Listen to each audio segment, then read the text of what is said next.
Hi friends, welcome to Chennai Food. நம்ம சப்பாத்தி செய்யறதா இருந்தா கை விலைக்கு மாவு பிசைஞ்சு அதுக்கப்புறமா அதை திரட்டி ரொம்ப நேரம் எடுக்குங்க அதை செய்யறதுக்கு. ஆனா அந்த மாதிரி எதுவுமே செய்யாம ரொம்ப ஈஸியா சட்டுன்னு 5 நிமிஷத்துல சப்பாத்தி ரொம்ப சாஃப்ட்டா எப்படி செய்யறதுன்னு பார்க்க போறோம். வாங்க பார்க்கலாம்.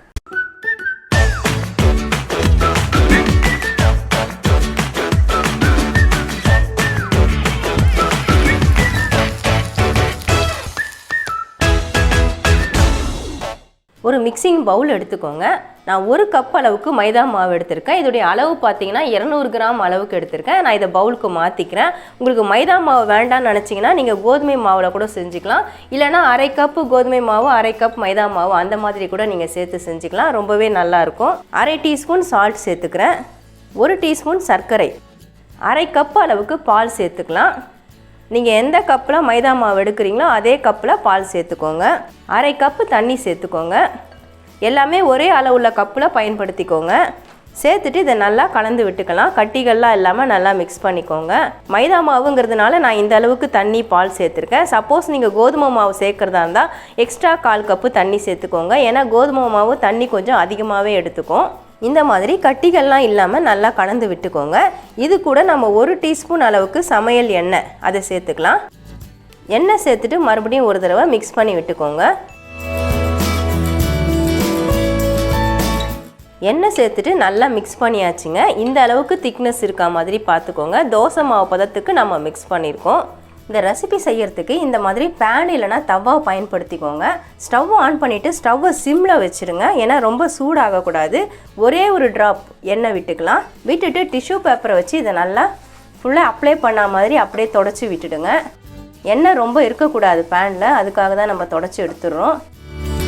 இப்போ நம்ம ரெடி பண்ண மாவுலேருந்து கொஞ்சமாக எடுத்து ஊற்றிக்கலாம். ஊற்றிட்டு லைட்டாக இந்த மாதிரி ஷேக் பண்ணிங்கன்னா அதுவே பரவிடும். நம்ம கரண்டி வச்சு தேய்க்க வேண்டிய அவசியம் இல்லை. சப்போஸ் உங்களுக்கு இது மாதிரி பரவலைன்னா கரண்டி வச்சு லைட்டாக தேய்ச்சி விடுங்க. இப்போ நீங்கள் ஸ்டவ்வை மீடியம் ஃப்ளேமில் வச்சுக்கலாம். ஒரு பக்கம் அப்படியே ட்ரை ஆகிட்டு வரணும் மேல் பக்கம். அதுக்கப்புறமா தான் நம்ம திருப்பி விடணும்.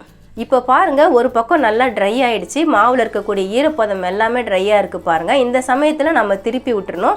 திருப்பி விடுறதுக்கு இந்த மாதிரி சிலிக்கான் பேட்சுலாக இருந்தால் பயன்படுத்திக்கோங்க. அப்படி இல்லைனா ரொம்ப சாஃப்டான கரண்டி ஏதாவது இருந்தால் நீங்கள் அதை பயன்படுத்திக்கலாம். இந்த மாதிரி பொறுமையாக எடுத்து விட்டுட்டு எடுங்க. ஒரு சைடு ட்ரை ஆன உடனே நான் திருப்பி போட்டுட்டேங்க. இப்போ நீங்கள் ஹை ஃப்ளேம்லேயே வச்சுக்கலாம். லைட்டாக இந்த மாதிரி ஆயில் அப்ளை பண்ணி விட்டுக்கோங்க. இப்போ மறுபடியும் நம்ம திருப்பி விட்டுக்கலாம். இந்த மாதிரி பபுள்ஸ் மாதிரி எழும்பி வரும். 2 பக்கமும் அந்த மாதிரி வரணும். இந்த சைடும் லைட்டாக நம்ம ஆயில் அப்ளை பண்ணி விட்டுக்கலாம். நம்ம எண்ணெயே சேர்க்காம தான் செய்கிறோம். ட்ரையாக இல்லாமல் நல்லா சாஃப்டாக வர்றதுக்காக லேசாக ஆயில் அப்ளை பண்ணுறோம். மறுபடியும் அந்த சைடு திருப்பிக்கலாம். பாருங்கள், இந்த மாதிரி பபுள்ஸ் மாதிரி வந்திருக்கு. இப்போ பேட்சுலா வச்சு லைட்டாக இந்த மாதிரி அழுத்தி விட்டிங்கன்னா நல்லா எழும்பி வரும். மறுபடியும் நான் திருப்பி விட்டுக்கிறேன். ஒரே சைடு விட்டிங்கன்னா ஒரு பக்கம் மட்டும் நல்லா கலர் வந்துடும். ஒரு சைடு சரியாக கலர் வராது.